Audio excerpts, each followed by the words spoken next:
Aftercare, How to Heal a Piercing, Part 4. Coming up next, we're going to talk about jewelry, when it is okay to change it, when should you change it, and some things to look for and avoid. Coming up next on Body Piercing Basics, episode number 52. So stick around.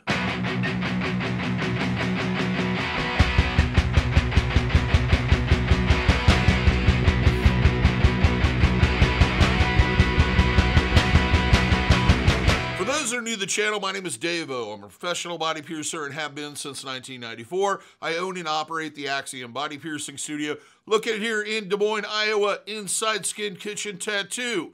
So when I talk to you about these things, I'm talking to you at a level of expertise as someone who has been in the industry for a long period of time, knows a great deal about jewelry, and helping people through the process of healing their piercings.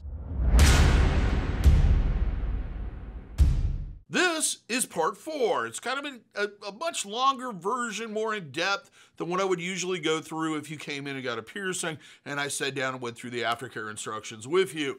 I would suggest watching the other 2 videos. They're linked in the description. Also, I'll probably put one of those cards over here at some point. Or is it over here? I can never remember. Jewelry. It's the whole point of getting a piercing, right? Is so that you can get jewelry and you can interchange that jewelry as time goes on and get something you really, really love. So probably one of the most common questions I get asked is, when is it okay to change the jewelry? In most cases, with most piercings, it is best to wait until the piercing is completely healed. The reason for this is that going in and changing the jewelry too quickly can cause trauma to the piercing, which will cause a well-healing piercing to suddenly flare up and have issues. It can also dislodge skin growth and prolong your healing period because you'll basically be starting the healing process all over again. The other problem is, if you switch from one style to another style, it can affect the healing process in ways that aren't going to be apparent until they start becoming issues. Now, there are some cases when I would suggest changing the jewelry, especially with oral piercings, where we generally oversize the jewelry because we see a lot more swelling there. If it has gotten to the point where leaving that longer piece of jewelry in is causing more damage to teeth, gums, and prolonging your healing period and increasing swelling and etc., then it's a good idea to downsize. With, like, for example, a tongue piercing, I generally suggest downsizing in roughly a week to 10 days. The thing with downsizing is, if you do that, go to your piercer and let them do it. Not only do they have the expertise of changing jewelry and usually will not charge for it, but they have the tools in case something goes wrong, and they can get it in there with the least amount of trauma to the piercing. It's very important. The other issue is where did you buy this jewelry from that you're replacing it with? Is it sterile? Because it should be, especially during the healing process. The jewelry needs to be sterile. Now, I don't mean it came in a sealed plastic baggie kind of thing. I mean, put through an autoclave or a sterilizer and actually sterilized. So that's when you should change the jewelry during the healing process.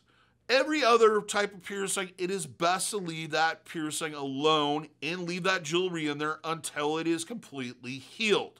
After it heals, you can take it out and replace another piece. However, you do want to leave something continuously in it for 2-3 years, only taking it out to replace.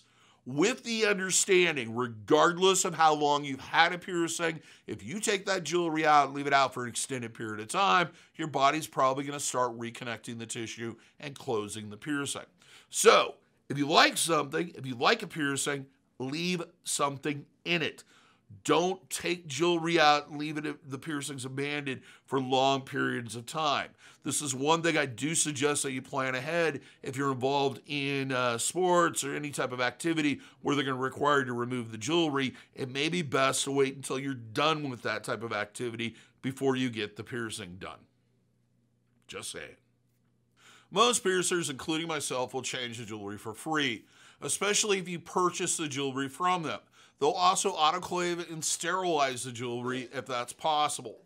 I will even do that if you bring jewelry into me, as long as it's a proper size, it's made of proper material, and it's appropriate for that particular piercing. When it comes to picking out jewelry, use some common sense. If it's got sharp edges, points, things dangling off of it, anything that seems to kind of catch or poke something, it's probably going to get caught and snagged on absolutely everything it comes in contact with. If it's heavy, it's going to be more uncomfortable. It can cause issues even in a healed piercing if you suddenly put all the strain and stress on that piercing. So take that into account when you're picking out jewelry for your piercing.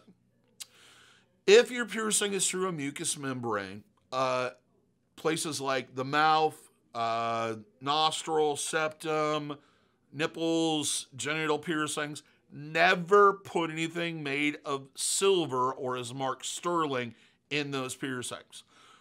Personally, I don't think silver or sterling is a good option for any piercing, but in those cases, you're at a higher risk of silver poisoning.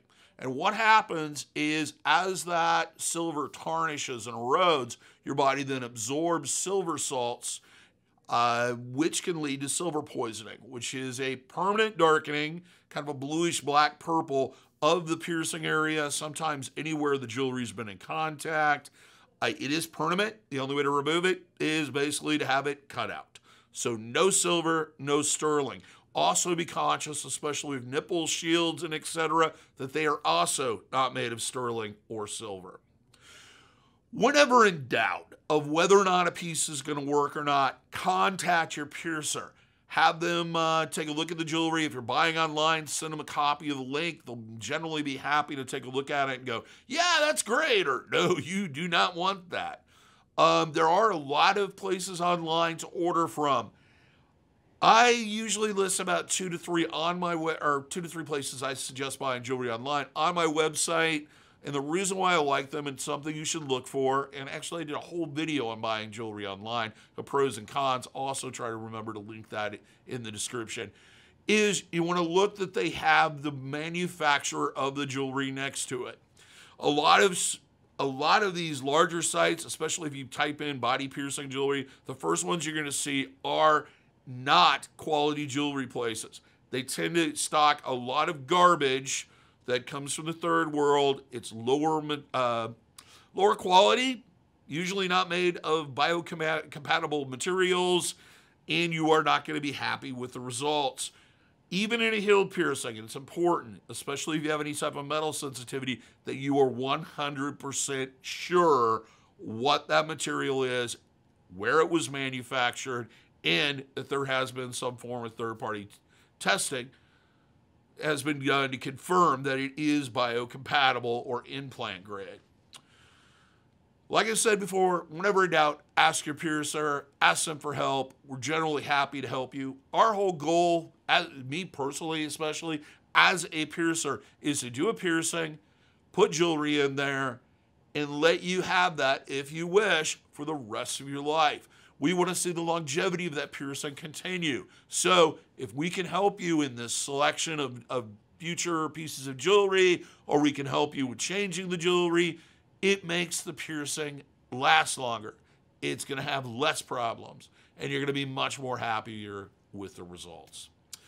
So that's all I have to say on aftercares regarding jewelry. It's kind of a weird subject. When in doubt, ask your piercer, as I've said probably 8 times now. If I brought up a subject, or you feel like I didn't cover something, or you have additional questions, please leave a comment. I usually answer the comments if I have time. If you liked the video, found it informative, found it helpful, give me a thumbs up. If you'd like to see more videos on body piercing and tattooing with a focus on education, hit that notification bell. We post roughly about, 4 to 5 videos a week when we're not too busy. If you would like to check out our merch store, go to the link in the description. I'll also put a card up. We sell various different t-shirts. We have a number of different designs designed here by the artists at Skin Kitchen, and a few by me. So check that out. It helps support the channel, and it shows your pride as being not only a viewer of this channel, but also someone who enjoys body art. Till next time, here's hoping all your piercings heal with ease and without a single issue. And if you're in the Des Moines, Iowa area, I hope to see you for your body piercing needs in the future.